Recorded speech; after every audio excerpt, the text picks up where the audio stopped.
मेरा नाम राखी है। आज मैं आपको अपनी कहानी सुनाने वाली हूँ। मेरे पति राजेश ने अपनी जिंदगी में बहुत मेहनत की। वो ज्यादा पढ़े लिखे नहीं थे, इसलिए हमेशा से मेहनत और मजदूरी का काम ही उन्हें मिला और घर चलाने के लिए उन्होंने यही किया। हमारे 2 बच्चे हैं। बेटा 10 साल का है और मेरी बड़ी बेटी 16 साल की है। अभी तक मेरे पति ने जैसे तैसे अपना घर चलाया। इस उम्र में भी आज भी हम वही हैं। अगर काम नहीं करेंगे तो खाने को नहीं मिलेगा, घर नहीं चल पाएगा। बेटा और बेटी की पढ़ाई पूरी नहीं हो सकेगी। मेरे पति की अब ऐसी स्थिति नहीं थी कि वो मेहनत और मजदूरी कर सके। उनसे अब यह काम नहीं होता था। अब हम क्या करेंगे? कैसे अपनी जिंदगी को आगे बढ़ाएं, कैसे कमाएं? मुझे और मेरे पति को यही चिंता खाए रहती थी।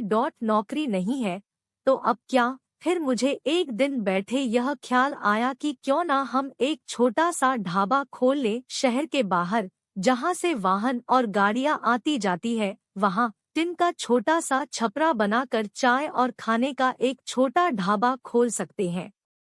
मैंने अपने पति से यह कहा। उन्होंने कहा कि दुकान खोलने के लिए पैसे कहाँ है? मैंने कहा टिन का छपरा लगाना है, बस उसके लिए पैसे लगेंगे, बाकी सारा खाना बनाने का सामान हम घर से ले जा सकते हैं। थोड़े पैसे मैंने अपने परिचित से मांगे ताकि हम अपना छोटा सा ढाबा शुरू कर सके। उनके मन में अभी भी संकोच था, वो बार बार मना कर रहे थे।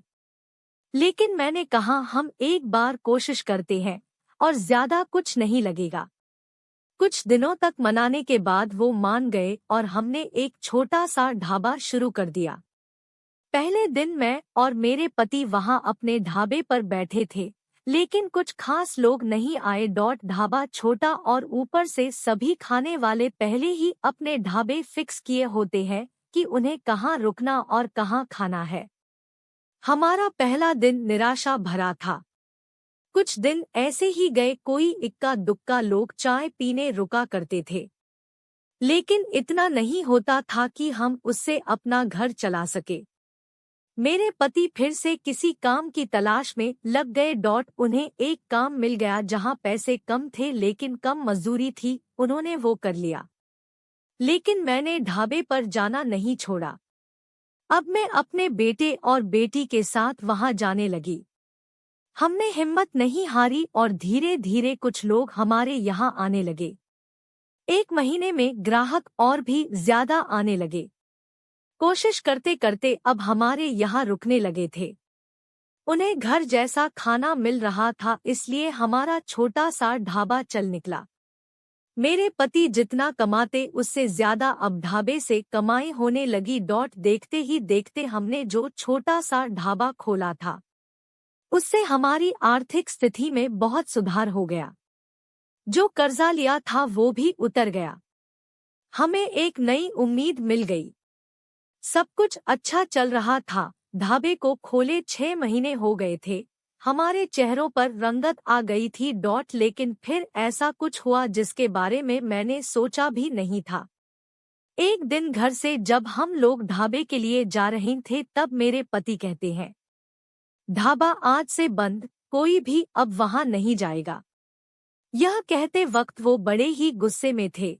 ऐसा गुस्सा मैंने उनके चेहरे पर आज तक नहीं देखा। मैंने बोला, क्या हुआ? क्या बोल रहे? इतना अच्छा हमारा ढाबा चल रहा है, आपको क्या हो गया आज? वो बोले, मैंने कहा ना कोई भी अब वहां नहीं जाएगा, ना तू ना तेरी बेटी।